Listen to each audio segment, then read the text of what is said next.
Dear students, welcome to my YouTube channel. Dear students, IR spectroscopy, जिसको हम vibrational spectroscopy भी कहते हैं।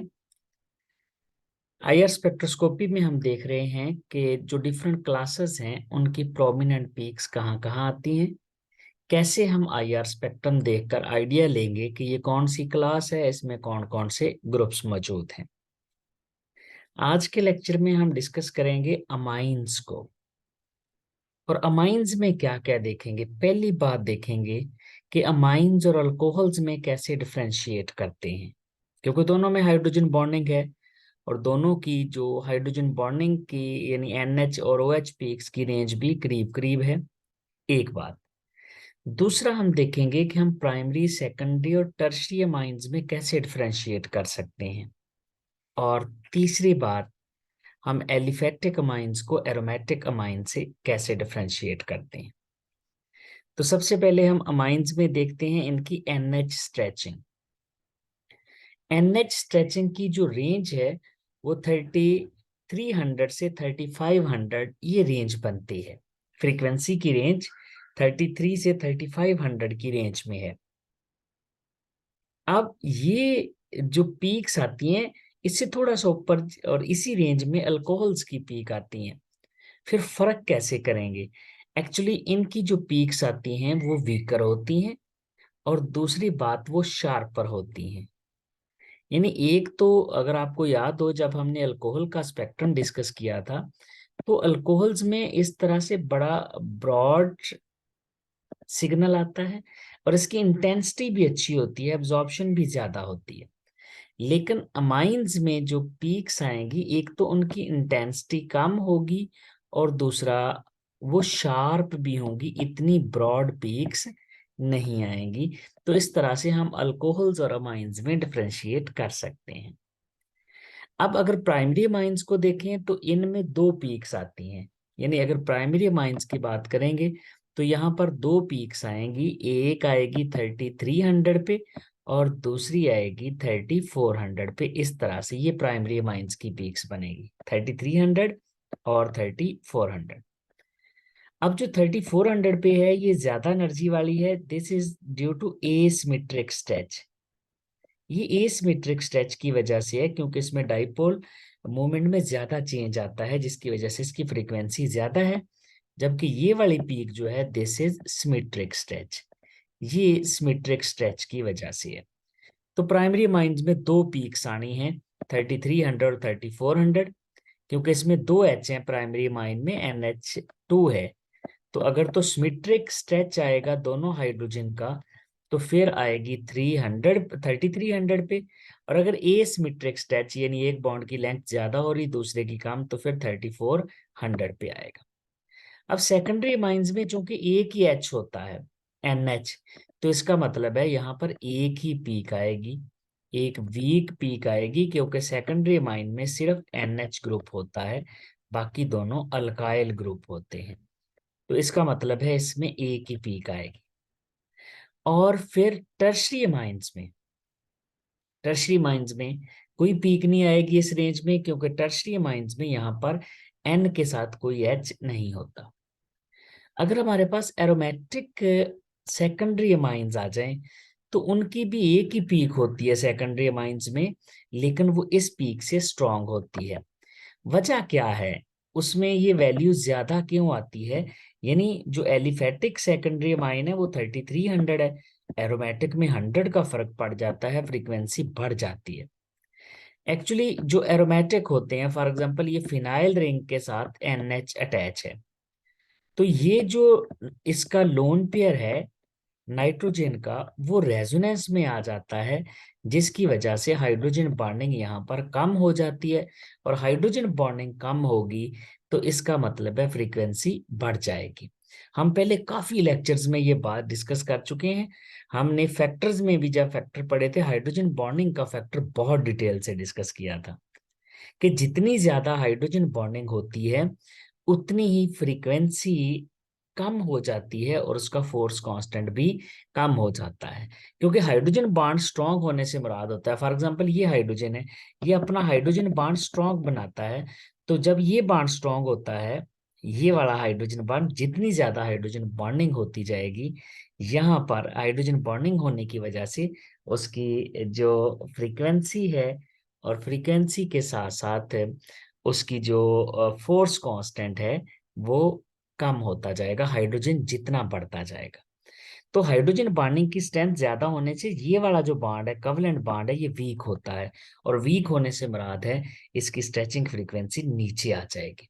यानी जो नीट लिक्विड्स होते हैं, अमाइन जैसे नीट लिक्विड है, तो उनमें ये फ्रीक्वेंसी जो है ये आती है 3300 से 3500 में। लेकिन जैसे जैसे आप सोल्यूशन डिल्यूट करते जाएंगे तो ये उससे रेंज ऊपर भी जा सकती है, क्योंकि सोल्यूशन डिल्यूट करने से हाइड्रोजन बॉन्डिंग खत्म हो जाती है। अब देखते हैं प्राइमरी, सेकेंडरी और टर्शियरी माइंस में पीक्स अपीयर कैसे होती हैं। सबसे देखें, पहले देखें प्राइमरी माइन। प्राइमरी माइन में चूंकि दो एच लगे होते हैं, NH2, तो यहाँ दो पीक्स आएंगी। एक आएगी NH जो है वो स्ट्रेचिंग एसिमेट्रिक की वजह से, और दूसरी सिमेट्रिक की वजह से। जो एसिमेट्रिक है वो 3400 पे आती है, जबकि जो सिमेट्रिक है वो 3300 पे आती है। एसिमेट्रिक ज्यादा होती हैं, क्यों? एसिमेट्रिक इसलिए ज्यादा होती हैं क्योंकि उनमें डाइपोल मूवमेंट में उनकी फ्रीक्वेंसी इसलिए ज्यादा होती है कि डाइपोल मूवमेंट में चेंज ज्यादा आता है। और फिर ये देखें, OH की निस्बत इनकी जो एब्जॉर्प्शन है, इंटेंसिटी है, वो कम है और ये शार्प है। जो OH की पीक्स, OH का सिग्नल होता है वो बहुत ब्रॉड इस तरह से सिग्नल आता है, तो इस तरह अल्कोहल और अमाइन में डिफरेंशिएट हो जाएगा। अगर आप सेकेंडरी माइन में देखें तो देखें एक ही पीक आई है NH की, सिर्फ एक पीक आती है और वो भी हो जाती है वीक, वीक हो गई है पहले से। और यही वाली जो पीक है, ये जो पीक है ये ज्यादा स्ट्रांग हो जाती है अगर सेकेंडरी अमाइन हो, क्योंकि सेकेंडरी अमाइन के आने से ये जो लोन पेयर होता है नाइट्रोजन का, रेजोनेंस में आ जाता है, जिसकी वजह से हाइड्रोजन बॉन्डिंग वीक होती है, और हाइड्रोजन बॉन्डिंग वीक होने से इसकी इंटेंसिटी बढ़ जाती है, इसकी फ्रीक्वेंसी भी बढ़ जाती है। तो इस तरह हम प्राइमरी, सेकेंडरी और टर्शियरी माइंस में डिफरेंशिएट कर सकते हैं। प्राइमरी माइन में दो सिग्नल आएंगे, सेकेंडरी में एक आएगा, और टर्शरी में कोई भी नहीं आएगा। और जबकि जो एरोमेटिक हैं सेकेंडरी या प्राइमरी वाले, उनमें ये वाली स्ट्रेचिंग जो होती है ये ज्यादा होती है, फ्रीक्वेंसी भी ज्यादा होती है, और पीक जो है उसका वो शार्प होने के साथ साथ उसकी इंटेंसिटी भी बढ़ जाती है पहले से। नेक्स्ट है CN की स्ट्रेचिंग फ्रीक्वेंसी। एक हो गया NH, दो ही बॉन्ड इंपॉर्टेंट है अमाइंस में, एक NH और दूसरा CN। जो CN है ये आता है 1000 से 1350 की रेंज में, इसकी स्ट्रेचिंग आती है। अब इसमें भी जो एलिफेटिक होते हैं उनमें 1000 से 1250, जबकि एरोमेटिक में ये जो है ये 1350 तक चली जाती है। अब एरोमेटिक में ये ज्यादा क्यों है? देखें, जब नाइट्रोजन ग्रुप बेंजीन रिंग के साथ अटैच होगा, तो बेंजीन रिंग या एरोमेटिक रिंग के साथ अटैच होने से मुराद है कि वो उसका जो लोन पेयर है वो रेजोनेंस में आ जाएगा। जब उसका लोन पेयर रेजोनेंस में आ जाएगा तो फिर ये जो लोन पेयर नाइट्रोजन के दरमियान, कार्बन के दरमियान सिंगल बॉन्ड है, एक्चुअली इसमें डबल बॉन्ड करैक्टर भी आ जाएगा, तो ये C डबल बॉन्ड NB बनेगा।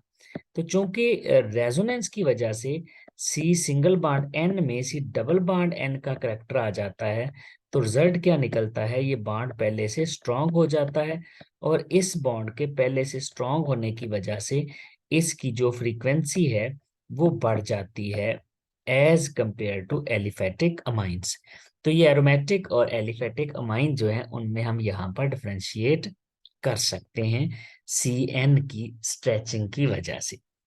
नेक्स्ट आ जाती है बैंडिंग। NH की जो बैंडिंग है वो आती है 1560 से 1640 पर, और प्राइमरी अमाइंस में ये आती है 1640 1560, ये वाली रेंज है, जबकि सेकेंडरी में ये 1500 पे आती है ये वाली पीक। तो ये जो रेंज है एक्चुअली ये 1500 से स्टार्ट होगी, ये है 1500 से 1640। 60 से 1640 प्राइमरी है, सेकेंडरी में ये 1500 के करीब, और ये एक वीक पीक आती है। इसके साथ साथ यहाँ पर ये जो पीक्स आ रही हैं, अगर आप गौर करें तो ये उस रेंज में आ रही हैं जिस रेंज में कार्बन कार्बन डबल बॉन्ड आता है। इसका मतलब है जो अमाइन अनसैचुरेटेड होंगे, जो अमाइन एरोमेटिक होंगे, उनमें ये जो NH की बेंडिंग है, NH की जो बेंडिंग वाली पीक्स हैं, ये ओवरलैप कर जाएंगी कार्बन कार्बन डबल बॉन्ड के साथ, यानी ये दोनों सेम रेंज में आती हैं। इसके साथ साथ एक बड़ा ब्रॉड किस्म का बैंड आता है जो अमाइंस के लिए, वो है आउट ऑफ प्लेन बैंडिंग, और ये आता है 800 के करीब। और ये वाला बैंड भी प्राइमरी और सेकेंडरी अमाइंस में आता है, क्योंकि टर्शरी अमाइंस में NH नहीं होता। तो ये बैंड जो है ये भी बड़ा इंपॉर्टेंट है, बड़ी करेक्टरिस्टिक है। ये 800 के अराउंड जो है ये एक ब्रॉड बैंड आता है, जिसकी वजह से हम आइडेंटिफाई कर लेते हैं कि ये अमाइंस है। इसके साथ साथ यहाँ पर ओवरटोन्स भी होती हैं, फर्मी रेजोनेंस भी होती है। अब जो NH की बेंडिंग होती है 1600 पे, उसकी ओवरटोन जो है वो 3200 पे अपीयर होती है। यानी 3200 पे जहां पर हमारे sp2 हाइब्रिडाइज्ड वाले हाइड्रोजन होते हैं, sp वाले हाइड्रोजन होते हैं, कार्बन हाइड्रोजन स्ट्रेचिंग, वहां पहुंची होती है ये ओवरटोन। वीक सी पीक होती है, इसकी इंटेंसिटी बहुत कम होती है, वीक पीक है। लेकिन ये जो वीक पीक है, इसकी इंटेंसिटी और स्ट्रेंथ बढ़ जाती है due to Fermi resonance. Actually होता क्या है, ये जो वीक सी पीक आती है 3200 पे, ये NH स्ट्रेचिंग के साथ इंटरेक्शन कर जाती है। आपको पता है NH stretching primary secondary amines की यहीं पड़ी होती हैं 33 से 3500 के दरमियान। तो इसकी इंटेंसिटी बढ़ जाती है, और पीक भी अच्छी, थोड़ी सी स्ट्रेंथ भी बढ़ती है, फ्रीक्वेंसी भी बढ़ती है, और ये पीक 3300 पे आती है। तो 3200 पे पीक आती है ओवरटोन की वजह से जो NH बैंडिंग की है, और 3300 पे ये एक पीक आ सकती है ड्यू टू फर्मी रेजोनेंस। तो इस तरह ये दो एडिशनल पीक्स भी देखी जा सकती हैं। अब हम प्राइमरी सेकेंडरी टर्शियरी अमाइन का स्पेक्ट्रम देख लेते हैं। सबसे पहले देखें ये प्राइमरी अमाइन का स्पेक्ट्रम है। कैसे पता चला ये प्राइमरी अमाइन है? क्योंकि यहाँ पर हमारे पास दो पीक्स आ रही हैं, एक सिमेट्रिक स्ट्रेच की वजह से और दूसरी एसिमेट्रिक स्ट्रेच की वजह से, ये दो पीक्स आ जाएंगी। फिर यहाँ पर देखिए एक छोटी सी और पीक आ रही है 3200 पे। ये जो 3200 पे पीक आ रही है, ये एक्चुअली ओवरटोन होती है इस NH बैंडिंग की। ये जो NH यहाँ पर NH बेंडिंग हुई है, ये जो NH बेंडिंग वाली पीक 1600 पे आती है, इसकी ओवरटोन आती है 3200 पे। बाकी इसमें ये सारे सैचुरेटेड है, CH सैचुरेटेड कार्बन के साथ अटैच हैं, तो इसका मतलब है ये 3000 से नीचे नीचे पीक्स आएंगी। अगर आप यहाँ पर देखें तो ये ऑलमोस्ट 2900 के करीब पीक्स आ रही हैं। CH स्ट्रेचिंग जो शो करता है ये सैचुरेटेड है। फिर इसमें CH2 ग्रुप से आपको पता है CH2 ग्रुप 1470 के करीब आता है, और CI3 ग्रुप जो है वो 1350 से 1380 की रेंज में यहीं कहीं फॉल करता है। तो ये CI3 और CH2 है। फिर ये वाली पीक एक आई हुई है ऑलमोस्ट 1100 के करीब करीब, this is due to CN stretch. अब जो ज्यादा प्रोमिनेंट पीक आई है वो ये वाली पीक होती है प्राइमरी और सेकेंडरी अमाइंस में। ये NH एक बहुत ब्रॉड बैंड आता है, सिजरिंग, ये बैंडिंग की जो टाइप सिजरिंग होती है, ये उसकी वजह से out of plane, this is out of plane bending.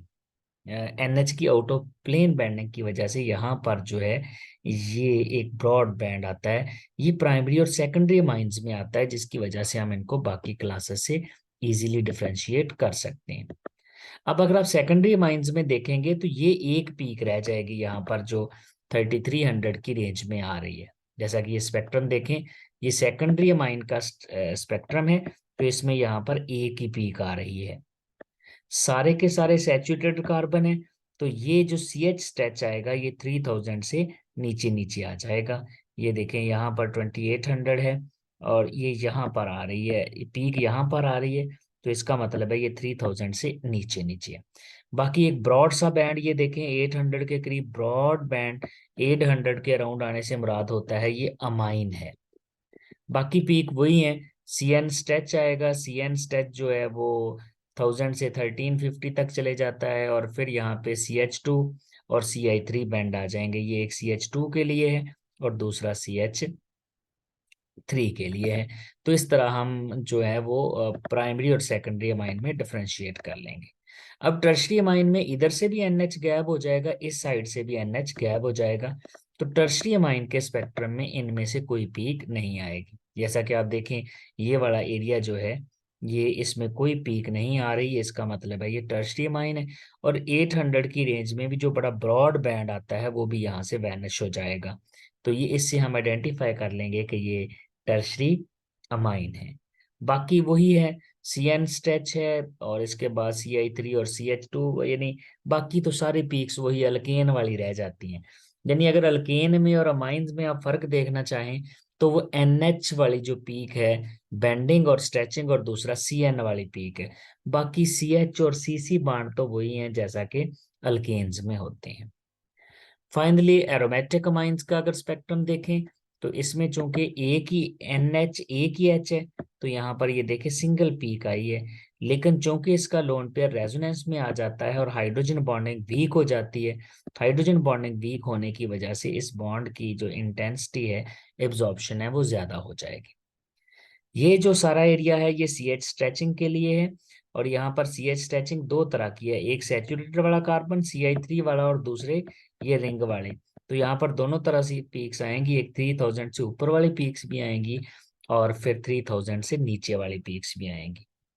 बाकी यहाँ पर वही CN स्ट्रेचिंग आ रही है, ये तकरीबन कोई 1300 के करीब आ रही है। आपको पता है एरोमेटिक में CN स्ट्रेचिंग थोड़ी सी ज्यादा स्ट्रॉन्ग और ज्यादा फ्रीक्वेंसी वाली होती है, और उसकी वजह ये है कि यहाँ पर जब ये लोन पेयर रेजोनेंस में आता है, तो इस लोन पेयर के रेजोनेंस की आने की वजह से यहाँ पर कार्बन नाइट्रोजन डबल बॉन्ड बन जाता है सिंगल की बजाय, जिसकी वजह से वो पहले से स्ट्रांग हो जाता है। फिर जो NH बैंडिंग और CC है, चूंकि दोनों ही 1600 की रेंज में आते हैं, तो जिसकी वजह से ये दोनों एक दूसरे के बहुत करीब करीब आते हैं, तो ये C डबल बॉन्ड C वाले एरिया में ही NH बैंडिंग आ जाएगी, ये आपस में ओवरलैप कर जाती हैं। ये जो पीक्स हैं 690 से 750 पर दो पीक्स आती हैं, ये पीक्स आती हैं जब बेंजीन रिंग मोनो सब्सटीट्यूटेड होती है। तो ये शो करती हैं कि बेंजीन मोनो सब्सटीट्यूटेड है। तो यहाँ पर ये एक और पीक यहाँ पर ये आ जाएगी 800 और 900 के दरमियान, अराउंड 800 के करीब करीब। और ये जो पीक होती है ये वाली पीक है due to the NH out of plane bending. तो इस तरह हम स्पेक्ट्रम से ना सिर्फ प्राइमरी सेकेंडरी टर्शियरी अमाइंस में डिफरेंशिएट कर सकते हैं, बल्कि एलिफेटिक और एरोमेटिक अमाइंस में भी डिफरेंशिएट कर सकते हैं। हम अमाइंस को अल्कोहल्स के साथ भी डिफरेंशिएट कर सकते हैं। तो ये था डियर स्टूडेंट्स हमारा आज का lecture about amines. Thank you very much.